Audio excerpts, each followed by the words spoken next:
మీ business ఏదైనా మీ ఊర్లో promotion చేయాలంటే అది సుమన్ టీవీతోనే సాధ్యం. ఇప్పుడే సంప్రదించండి. Welcome to Suman TV. నేను మీ ముద్దం విక్రమ్. ఎండవేడి తాళలేకపోతున్నారా? ఏదైనా చల్లగా తాగుదాం అనుకుంటున్నారా?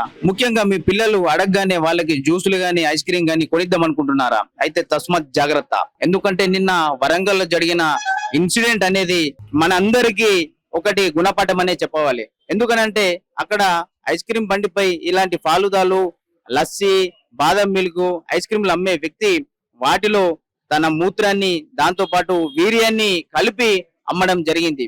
ఇలాంటి సంఘటనలు విన్నప్పుడు గాని చూసినప్పుడు గాని మొత్తం తలదించుకునే పని అనే చెప్పవచ్చు. ఎందుకనంటే పిల్లలు గాని పెద్దలు గాని వాళ్ళ ఆరోగ్యం దృష్ట్యా వాళ్ళు ఎండకు తాళలేక చల్లగా ఏదన్నా తాగుదామని కోరుకుంటారు. కానీ వాటిలో కూడా ఇలాంటి మూత్రం గాని ఇలాంటి కలిపి అమ్మితే అది ఎంతవరకు సమంజసమని అందరూ అనుకుంటా ఉన్నారు. ఇప్పుడు ఇక్కడ ముఖ్యంగా బైన్సాలో నిర్మల్ చౌరస్తాలో ఉన్నటువంటి శ్రీ బాలాజీ స్వీట్ హోమ్ దగ్గర ప్రస్తుతం మనం ఉన్నాము.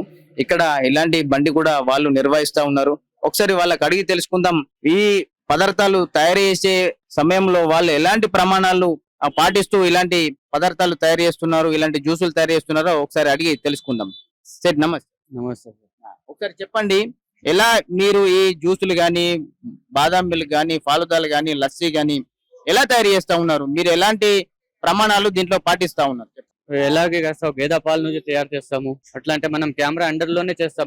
మనం ఏడ చేసినా గానీ ఆడ కెమెరాలు ఉంటాయి. ఇంకా గేదె పాలు, అవి బాదాంలు, కాజులు అవి కలిపి చేస్తాం. మినరల్ వాటర్ యూజ్ చేస్తాం సార్. నిన్న వరంగల్ లో జరిగిన ఇన్సిడెంట్ గురించి మీకు తెలిసిందా? సార్ తెలిసింది, అది తప్పే గానీ అట్లాంటివి చేయకూడదు. అలాంటి వారు ఎలాంటి చర్యలు తీసుకోవాలని మీరు కోరుకుంటున్నారు? వాళ్ళ మీద యాక్షన్ తీసుకోవాలి సార్. అట్లా చెయ్యొద్దని. చిన్న పిల్లలు తాగుతారు, పెద్దోళ్ళు, బుడ్డోళ్ళు, ఆరోళ్ళు అందరు తాగుతారు కదా, అది తప్పు. వాళ్ళ మీద యాక్షన్ తీసుకోవాలి సార్. ఇప్పుడు మీరు వీటిపైన ఇప్పుడు దీంట్లో మినరల్ వాటర్ వాడతామని చెప్తారు. ఎలాంటి పాలు యూజ్ చేస్తా ఉంటారు? గేదె పాలు సార్. గేదె పాలు వాడతారా? సార్. దీంట్లో బాదాము సంథింగ్ అవన్నీ వేస్తా ఉంటారు కదా, అవి ఎప్పుడెప్పుడు ఫ్రెష్ గా తీసుకొని వస్తారా లేకపోతే ఎలాంటి? అవి సార్ ఫ్రెష్ గా వస్తాయి సార్. హైదరాబాద్ నుంచి ఫ్రెష్ గా వస్తాయి. ఎప్పటి తీసుకొని వస్తాం. నెలకు ఒకసారి అట్లా వస్తూ ఉంటాయి బాదాంలు అవి. నువ్వు తెచ్చి ఈడ ఇస్తాం సార్ అట్లా. ఇప్పుడు ఇక్కడ మీరు తయారు చేసే సపరేట్ ఏమన్నా వేరే రూమ్ అట్లా ఉంటుందా? మీరు ఇక్కడనే తయారు చేస్తారా? ఇక్కడనే చేస్తాం సార్. పక్కనే అలా కెమెరాలు ఉంటాయి సార్. అందరు కెమెరా అండర్లోనే చేస్తాం. మొత్తం కెమెరా పర్యవేక్షణలోనే మీరు ఇవన్నీ తయారు చేస్తా ఉంటారు? అవును సార్. అన్ని కెమెరాలు అవి అన్ని ఉంటాయి ఆడ. అట్లా ఎప్పుడు మీరు చూసుకోవచ్చు. అట్లా ఏం లేదు. అదండి సార్ చెప్పేది ఏంటంటే మేము ప్రతి ఒక్కటి కెమెరా పర్యవేక్షణలో మేము ఇక్కడ ఇవన్నీ తయారు చేస్తామని చెప్తా ఉన్నారు. దాంతో పాటు ఇందులో వాడే నీళ్లు మినరల్ వాటర్ వాడతామని చెప్తా ఉన్నారు. దాంతో పాటు పాలు కూడా ఎప్పటికప్పుడు గేదె పాలు మేము ఇందులో వాడతామని చెప్తా ఉన్నారు. దాంతో పాటు ఇక్కడ దీంట్లో యూజ్ చేసే బాదంలు గానీ, కిస్మిస్లు గానీ ఎప్పటికప్పుడు ఫ్రెష్ వాడతామని చెప్తా ఉంటారు.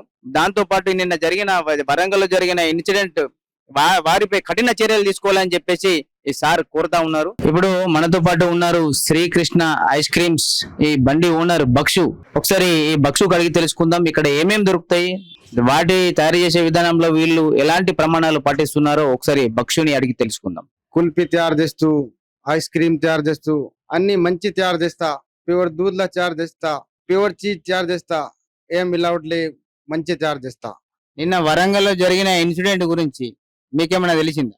एक्शन ले ऐसा करे उसको एक्शन ले और ऐसा नहीं करना चाहिए और जो करे उस पर एक्शन करो, सख्त कार्रवाई करो उस पर। और आप इसमें बादाम मिल्क सब बनाते हैं ना, उसमें क्या क्या यूज करते, कैसे यूज करते और दूध कौन सा यूज करते? तब का तभी फ्रेश दूध यूज करते और दूसरा क्या क्या? खुला दूध, भैंस का दूध तैयार करता और प्योर बनाता दूध का, शक्कर खवा मिला के मिलाते, बोले तो खवा दूध प्योर बनाते, कोई मिलावट नहीं। जो पुराना का ऐसा यूज नहीं करते है ना, पुराना दूध और ये क्या बोलते पुराना बादाम बोदाम सब पूरा अच्छा तैयार करते, कोई खराब चीज यूज नहीं करते। ఎన్ని సంవత్సరాల నుంచి ఇక్కడ మీరు ఈ వ్యాపారం చేస్తా ఉన్నారు? 6 साल हो गए। 6 సంవత్సరాల నుంచి ఇక్కడ ఈ వ్యాపారం చేస్తా ఉన్నారు. 6 साल से धंधा कर रहा मैं और अच्छा देते, अच्छा खिला रहे और खराब चीज कुछ नहीं देते। कुछ फूड सेफ्टी ऑफिसर आपको इधर आपका बंडी के पास कुछ आया कभी? हाँ आया, डायरेक्ट लाइसेंस बनाया। क्या म्युनिसिपलिटी लाइसेंस? हम्म। म्युनिसिपलिटी लाइसेंस नहीं है जी, फूड सेफ्टी ऑफिसर रहते हैं ना, हाँ वो कभी आया आपके पास? वो म्युनिसिपालिटी वाला है। మున్సిపాలిటీ వాళ్ళ అదండి చెప్పేది ఏంటంటే ఇక్కడ మున్సిపాలిటీ వాళ్ళైతే ఆ లైసెన్స్ కొరకు వాళ్ళు ఇక్కడ వచ్చేసి తనకి లైసెన్స్ ఇచ్చి వ్యాపారం చేయడానికి వాళ్ళు లైసెన్స్ ఇవ్వడం జరిగింది. కానీ ఫుడ్ సేఫ్టీ ఆఫీసర్స్ ఇప్పటి వరకు ఇక్కడ ఇలాంటి ఇన్సిడెంట్లపై ఇప్పటి వరకు వాళ్ళు వచ్చి తనిఖీలు అయితే చేయలేదని మాత్రం ఇక్కడ క్లియర్ కట్ గా మనకు అర్థమవుతా ఉన్నది. ఇప్పటికైనా ఫుడ్ సేఫ్టీ ఆఫీసర్స్ దాంతో పాటు పోలీస్ డిపార్ట్మెంట్ వారు ఖచ్చితంగా వీళ్ళకి ఒకసారి కౌన్సిలింగ్ నిర్వహించి వీళ్ళు ఎలాంటి పదార్థాలు తయారు చేసే విధానంపై ఒకసారి వీళ్ళకి కౌన్సిలింగ్ నిర్వహించి తగు జాగ్రత్తలు తీసుకోవాలని చెప్పేసి వీళ్ళకి తెలియజేయాలని చెప్పేసి సుమన్ టీవీ తరపున మేము కోరుతా ఉన్నాము. ముఖ్యంగా ఫుడ్ సేఫ్టీ ఆఫీసర్స్ ఎక్కడ చూసినా కల్తే కనిపిస్తా ఉన్నది. ఏ దేంట్లో చూసినా కల్తే కనిపిస్తా ఉన్నది. ఒక ఆయిల్ కల్తీ, ఒకటి జ్యూసులు తాగడంలో కల్తీ, ఇలాంటి దుశ్చర్యలు ఇలా ఎన్నో జరుగుతా ఉన్నాయి. వీటిపైన ప్రభుత్వం ఉక్కుపాదం మోపాలని చెప్పేసి మేము సుమన్ టీవీ తరపున కోరుతా ఉన్నాము. ముఖ్యంగా ఈ ఫుడ్ డిపార్ట్మెంట్ వాళ్ళు, ఫుడ్ సేఫ్టీ డిపార్ట్మెంట్ వాళ్ళు ముఖ్యంగా ఇలాంటి వ్యాపారాలపై ఒక కన్ను వేసి ఉంచాలని చెప్పేసి సుమన్ టీవీ తరపున మేము కోరుతా ఉన్నాం.